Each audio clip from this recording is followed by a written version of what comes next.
All right, so welcome back. Welcome back to this. Wait a minute. All right, so welcome back to this video.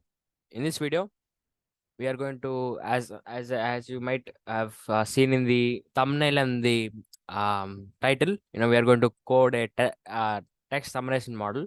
We are going to try to code a text summarization model. We'll actually train a very simple text summarization model because we don't have we have a lot. We should need a lot of data in order to train a better in order to train a good text summarization model, and we also need to have much more complexity, and we have to train for much more time for much more epochs. So we are going to uh, as you might have guessed, we don't have access to that much of computational power. We can't actually access powerful I think GPUs. I think chat gpt, let's see what chat gpt is trained on. Let's see. Let's say GPT GPUs. So which GPUs they use to train GPT? Okay, wow, it is trained on 10,000 NVIDIA GPUs. So you know that, right? So you know how powerful GPT is, and it's actually trained on 1,000 NVIDIA GPUs. NVIDIA is a company which I think which builds GPUs and um, builds computers, mainly the GPU part, to actually accelerate the process of machine learning and processing, maybe. So yeah, I mean 10,000 GPUs are used to train Chat GPT. Yeah, yet we are not going to develop. We don't even have access to one NVIDIA GPU. We are just using Google Colab free GPU, which is, yeah, not that bad and not that good. So for that reason, we're going to develop a very simple training transfer model for text summarization. We're only going to have one encoder and one decoder. In fact, when we are actually wanting to build better models, you have to have many encoders, many decoders. But we are in this case, we're only going to have one encoder, one decoder. I'll give this notebook to you. So Google Colab, actually, the good news is you don't have to use your computer will not slow down, because all of this is running on remotely on Google servers, right? We're actually using Google GPUs that are actually on Google, but they are not very much powerful. So you can actually experiment by adding more encoders, more decoders, more epochs. You could experiment. I'll actually provide the notebook for you. Yeah, I'll probably provide the GitHub link. Maybe just download it and run that in Colab. So before running it, make sure to check. Go to runtime and make sure GPU set here. Don't have a CPU here. Make sure GPU set, and yeah, you only have access to T4. I think Tesla 4. Yeah, 10 Tesla's GPU. Sorry. Yeah. So yeah. Okay. So we'll first also import the data, which is actually XLX file or Excel file, right? Where news.xl. So it contains news data. So it also contains different rows such as source, time, and publish date. For this problem, as we only want to train the model between the headline and the start, we only want the model to train on the description and summary. We will actually remove these columns, and then we are only going to have headline and short. Headline is nothing but all of the description, and short is nothing but the summarized version. We can, as we look at the shape, we have 55,000 samples. We have 55,000 rows and two columns, of course, one for description and one for the summary. And then we are actually going to extract the document and summary. Document is nothing but short. That summary is nothing but the headline. Yeah, headline is nothing but the summary. And then you could just try out different numbers and to read different descriptions. Might be a bit interesting to you. And then after that, we'll actually add a start and end token. Here we are going to use a go token, go, to indicate start, and we'll use the stop token to indicate the end token, right? Start token and the end token. And then we're going to remove these characters. So these are a bunch of characters that sometimes doesn't make sense in the case of text summarizations, maybe sometimes. So that is why we are going to remove these symbols, right? And then we're going to have this add this unknown token, which is nothing but, let's say you are training a model, right? So you have trained the model in a specific vocabulary on specific data. So the model only knows a specific words. So let's say in the while testing or in the inference time, you come across a word that is not in the training set, then we are actually going to use the unknown token, right? Because that model does not have any previous context in what that word is. And then we're going to tokenize this. Why are we tokenize this? You might have a doubt. Well, we are also going to have an embedding. Let's say this is not a replacement token. We are not doing tokenize to replace embedding. We are going to have this embedding in the encoder layer.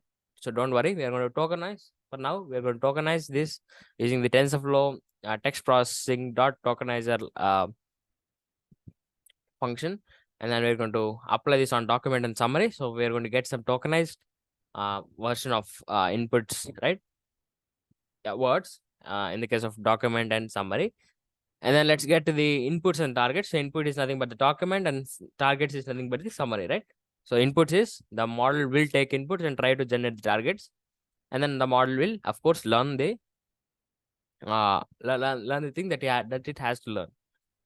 And then yeah, you can see we'll just try to, after we have trained it, after we have fit on text, we can actually see this is the test. So this is, we'll just provide a sample to text and it returns the tokenized version, right? So some numbers, right? And then we can actually convert this tokens again into text by just saying summary tokenizer, right? Dot sequences to text, right? And then we'll set some sizes, vocabulary sizes. So the size of all the characters that are possible. Of course, if you think about that again, if you think the roots of the problem, it's actually predicting the next word. A multi-class classification problem. So we have to have the number of classes. The number of classes is nothing but the number of words in a specific, the number of words, right? So we are going to choose between these words. Of course, we are not going to have all of the words in the English language. We could have it, but here it is just the number of words that are appeared in the training data, right? So we'll have we could actually we could get the document length. So the length of each we're going to have this tokenized version of tokenized vectors where we can actually get the length, right? And then we can use describe to actually find different features of this features of this thing, but we don't actually need that. So let's move on. So we're going to set the encoder max length to be actually 400, right? So the number of inputs that we'll be getting, so the input size is going to be 400. So we can have 400 words. So when you're inputting the text, the description could be of 400 words. Of course, you could increase that, but of course that is going to cost our computational power. More computational power will be needed. So therefore, we'll just minimize that. We'll give that as 400. Let's the decoder max length is 75. So the output will be of 75 length. Of course, we are going to have padding. Padding, we are going to add zeros, right? So whenever there are lesser words than 75, we are actually going to add zeros. So that is what we're doing here. We are actually padding the sequences, inputs and targets. So we're going to have max length and we're going to have post padding. So after the word vectors, we're going to add zeros as per the sizes. And we are actually cache these inputs to integers, and then here we'll have a data set. So first, what we are going to do is we are going to create TensorFlow dataset. It is actually object of TensorFlow.data.dataset. We're going to create an object, and then we'll just input the inputs and targets, and we're actually going to shuffle this summarized. We will shuffle these rows. We're going to shuffle these columns just to make sure that there is no patterns in the sequential manner. So we're just going to shuffle this up, and we're going to do batch wise training. So therefore, we're going to create batch sizes. So we're going to, let's say, rather than just giving every single row or every single row to this model and just let it train, we're going to divide this data into specific batch sizes. So we're going to have different batches, and then we're going to have we're going to input each batch to the model, and the model is going to learn from each batch at a time. So we're going to have a better learning process. And then of course we're going to do positional encoding, right? So I think I've laid out the formulas for you, right? And then we're going to finally get the output as floats. So we have to add positional encoding just to make sure that there is features of position. So just to make sure that the model understands its position. So that understands the importance of its positions. We'll do that, and we'll also have a padding mask in the encoder layer. Also, we are going to add a padding mask. So the padding mask is nothing but, so we'll have a padding, right? When we are actually, you know, having these inputs and outputs, let's say mainly the input values, there will be padding vectors. That is, there will be zeros, there will be extra space left, so therefore we are going to have zeros, just to make sure that the model does not give more importance to these zeros. We're going to have a padding mask, and we are going to have, of course, a look ahead mask, which is nothing but, as I've described in the last video, we're going to have mask the uh, later values, just to make sure the decoder does not cheat. So, and again, here again, we are going to build the scale dot product attention function. We'll get the QKV and the mask, right? And then we'll multiply QK transpose, and then we'll get the DK, which is nothing but the last shape of K, last dimension of K, right? And then we're going to divide by square. We're going to divide this matrix multiplication by square root of K, DK, and then we're going to add mask, and then we're going to perform softmax, and finally matrix multiplied by weights and V, and then finally return the output. And we'll again build this multi-head attention, right? So we'll create the we will initialize this class, right? And then we'll have this number of heads, and then the D model, and then we'll check if D model divided by number of heads equals 0, just to make sure that the values match up, because number of heads into I think number of heads into D model should be, or sorry, number of heads into yeah, so number of heads, yeah, so depth into number of heads should be equal to D model. So so there is a terminology confusion here, I know, but you understand, right? So depth at the number of heads. So depth is actually for each head, and D model is for all the heads. And then we're going to have this model. So we're going to have initialize some layers, self.wq, wk, wv, and then we're going to have dense layers. So here we are going to calculate. So as in the last implementation of transformer model, we actually did calculated all QKV in like a single layer, right? So we'll have 3 into D model as the output, and we'll divide the values again. But here we're going to have separate values for Q, K, and V. Both are same, and then we are also going to initialize the final dense layer, and then we are going to create the split heads function, right? So to actually reshape the X. And then the main function, the call function, this is actually the main thing that is going to happen. So for what we are going to do is we are going to calculate Q, right? So here the terminology might confuse you, but here QKV are nothing but X. So all these QKV values are going to be X, right?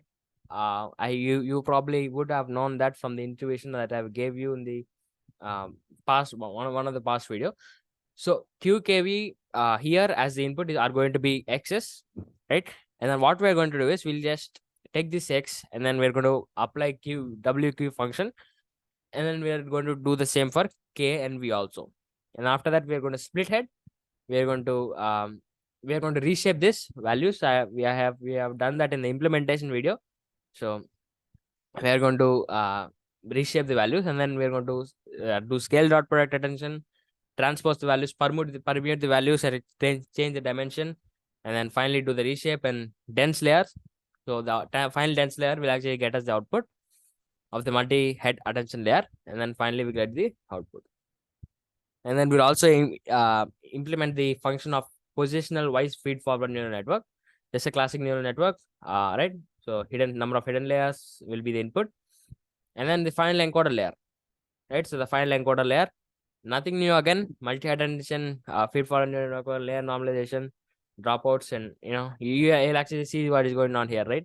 So we'll have multi-head attention, and as I have told you, the QKV vectors are going to be X. So that is why we're going to have 3 X's. I mean, we could have just take 1 X and do that, but Yeah, we have three x's and mask, and then we are going to do the same thing again. And then the decoder layer, again we are going to use the same functions, multi-attention, except I think we need uh, yeah. So we are going to perform multi-attention. So we are going to use the same multi-attention function, but we are going to like we are going to give different inputs. So that is the idea of multi attention, right? So see what is going on here. So we are going to have first attention. So we are going to have first multi attention with the inputs as xxx, which is nothing but we'll find the yeah. So we're going to have attention calculated for each word. So each word will have attention calculated for it with other words, and we'll have dropout. So we have a dropout layer, and then we'll do add and normalize. And then here, if in the case of multi attention 2, right? So the inputs are like of different. We're gonna have different inputs, not just x's, but we're going to have encoder output, and output one. So we are going to do attention with encoder's output and our output one, right? So this value and the encoder's output, and this is just cross multi attention, right? So this line is nothing but cross multi attention, right? And then we're going to perform dropout, layer normalization, again add and normalize, feed forward, dropout, layer norm, and file output. And then the final encoder layer. Wait a minute. Yeah. So this is just encoder layer, I believe. Yeah, this is an encoder layer, and I think yeah, we have built the encoder layer. Now we have to pre-process the input also.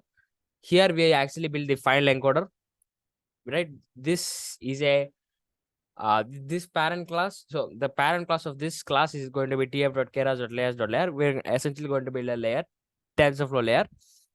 So we're going to have D model. We're going to have some inputs, right? D model, number of heads, DFF, input vocab sets, and so on. So we are going here we are going to create the embedding, the tf.keras.layers embedding, which which we'll use to actually create word embeddings for this input. And then we're going to have encoder layers. It's a number. Yeah, we'll also have this position of number of layers we want. We can set the number of layers we want, right? And then as you can see, yeah, we'll just have an embedding, right? And then we'll add positional encoding and dropout, and we'll just go through the encoder. And then we'll do the same for decoder. If you think about it, the same, right? Position encoding and all that. And then finally, we can actually assemble the final transformer, which is nothing but we'll have encoder, decoder, and final dense layer. So we'll just pass that the input to encoder, and then the decoder, and final output, and finally get the output of our transformer. Now it's time to train our transformer. So I have tried training the model. It took about 48 minutes, which is nothing big, and the epochs are just 20, right? Just 20 epochs. So not that bad, right? So and then we are going to start training, right? So we'll build a class called custom schedule, right? uh it'll just control the training of the model again. This implementation is actually in older TensorFlow. So newer features of TensorFlow have not been used, such as like you could just create a easy loss function, and like if I use the newer TensorFlow functionalities, I could actually do this pretty simply, right? Again, we are going to do this, right? So we actually, yeah, I think we are going to do this for changing the learning rate based on the performance, or based on the number of epochs. And then we're going to have this loss function. The loss function we are going to use is called sparse categorical cross entropy. Again, as we are doing multi-class classification, to actually pick one class from many different classes from the vocabulary, we have to use a loss function for multi-class classification. That is why we are using sparse categorical cross entropy, right? And then we'll build a function, right? We'll build a function based on that, right? So we're actually going to get the loss object, and uh yeah, we are going to do a bunch of data types. We are actually also going to add mask, right? And then the metrics, we are going to actually add the metrics. What is going to be the metric? It is going to be train loss. So at every epoch step, we are going to actually get track of the training loss. What is the training loss? And then we'll call the final transformer object. So we have actually developed the transformer object. Now we are going to create an object, creator class, right? And then let's create we'll create use we'll build a function again to create masks, right? And then here we'll just create checkpoints for the transformer. And then uh yeah, so in this function we are going to create a function to actually initialize one single step. So what everything that will happen in one epoch will actually run into this function. So we are going to have these inputs and actual real values, right? So targets and inputs. And then we're going to have create masks. We are going to create a bunch of masks, right? Padding masks and look ahead mask. And then we're going to have call the transfer function, right? And then we're also going to so this line is actually going to help us to update these values. So we'll just input the loss and the variables, and we'll get an updater, right? So we're actually going to update using the back propagation, right? And then and then in the final training, we'll actually create a for loop that loops over the epochs, right? And then we'll just call this function again and again and again, right? So we're just going to call this function, and then we are going to just print the epochs and batch size. So as you can look here, I have trained for 20 epochs, and the loss, we don't actually have to care about the loss, because again we are it is better doing inference, right? And then we'll create the final evaluate function, just to make sure that we can use this model to actually um summarize different text that you want to. We'll create the final function, and here you can just call this function with whatever text you want. Again, this is not working very better. This model is not very good.